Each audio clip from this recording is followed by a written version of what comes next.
আচ্ছা, 36 নম্বর যেটি বেদাত, সেটি হলো স্বপ্নে পাওয়া তরিকায় নফল ইবাদত বন্দেগী করা। স্বপ্নে পাওয়ার মাধ্যমে কোনো ইবাদত বন্দেগী করা, এগুলো সব বেদাত। স্বপ্নে কোনো ইবাদত বন্দেগীর নির্দেশনা দেওয়া হয় না। যদি দেওয়া হয়ও, যদি নবী সাল্লাল্লাহু আলাইহি ওয়াসাল্লাম দেন, তাও উম্মতের উপরে সেই ইবাদত করা যাবে না। কারণ কি? ইবাদত যা করতে হবে উম্মতের জন্য, যা ইবাদত তা নবী সাল্লাল্লাহু আলাইহি ওয়াসাল্লামের ওফাতের আগেই নবী সাল্লাল্লাহু আলাইহি ওয়াসাল্লাম নির্দিষ্ট করে দিয়ে গেছেন। এবং আল্লাহ রাব্বুল আলামিন কিয়ামত পর্যন্ত বান্দার প্রতি আর কোনো ইবাদত, ফরজ, ওয়াজিব, সুন্নত, নফল করবেন না।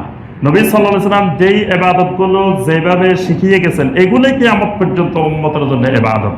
এখন কেউ যদি নতুন নতুন ইবাদত শুরু করে, নতুন নতুন কার্যক্রম, যে ভাই এটা কই পাইছেন, স্বপ্নে দেখছি আল্লাহ রাসূল বলছেন, বা অমুকে বলছেন, বা অমুকে বলছেন, এই স্বপ্নে পাওয়া যত ইবাদত, সব ইবাদতগুলো বেদাত। এই গত কিছুদিন আগে আমার একজন মুসল্লি আমাকে বলতেছেন যে হুজুর, আপনি মাস্ক পরছেন কেন? উত্তরাতে নামাজের পরে বলতেছে, হুজুর আপনি মাস্ক পরছেন কেন? মাস্ক পরা যাবে না, আল্লাহ রাসূল সাল্লাল্লাহু আলাইহি ওয়াসাল্লাম মাস্ক পরতে নিষেধ করছেন। আমাকে সরাসরি, মানে নামাজের পরে এসেই ওই মুসল্লি বলতেছেন, মুরব্বী মুসল্লি বলতেছেন আল্লাহ রাসূল মাস্ক পরতে নিষেধ করছেন। আচ্ছা, তারপরে বলতেছেন নামাজের মধ্যে যে দূরে দূরে দাঁড়াইছে একজনের থেকে, আপনি যে কিছু বললেন না, আল্লাহ রাসূল এভাবে দূরে দূরে দাঁড়াইতে নিষেধ করছেন। আল্লাহ রাসূল বলছেন যে যাদের করোনা হয়েছে বা করোনা থেকে বাঁচতে হলে তারা, উনি কতগুলো দোয়ার নাম বলছে, যে দোয়াগুলোর নাম আমি জীবনে শুনি নাই। আল্লাহ রাসূল বলছেন এই দোয়া পড়তে, এই দোয়া পড়তে, এই দোয়া পড়তে।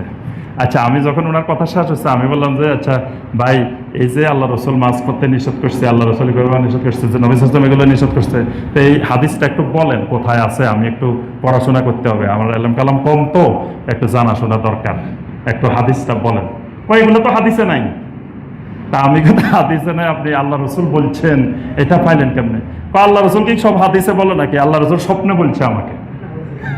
নবী সাল্লাল্লাহু আলাইহি ওয়াসাল্লাম স্বপ্নে বলে দিচ্ছে তাকে যে মাস্ক পরা যাবে না, নিষেধ করছে আল্লাহ রাসূল সাল্লাল্লাহু আলাইহি ওয়াসাল্লাম। তারপরে দূরে দূরে দাঁড়ানো যাবে না, তারপরে করোনা থেকে বাঁচতে হলে এই দোয়া পড়তে হবে, এগুলো সব আল্লাহ রাসূল কিভাবে বলছেন?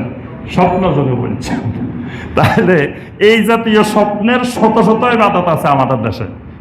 জিজ্ঞেস করলে ভাই এগুলো কই পেয়েছেন? কয় স্বপ্নে পাইছে। এগুলা আমাদের অমুক হুজুরকে স্বপ্নে দেখাইছে, আমাদের অমুককে স্বপ্নে দেখাইছে। এই স্বপ্নে পাওয়া কোনো ইবাদত করা বেদাত।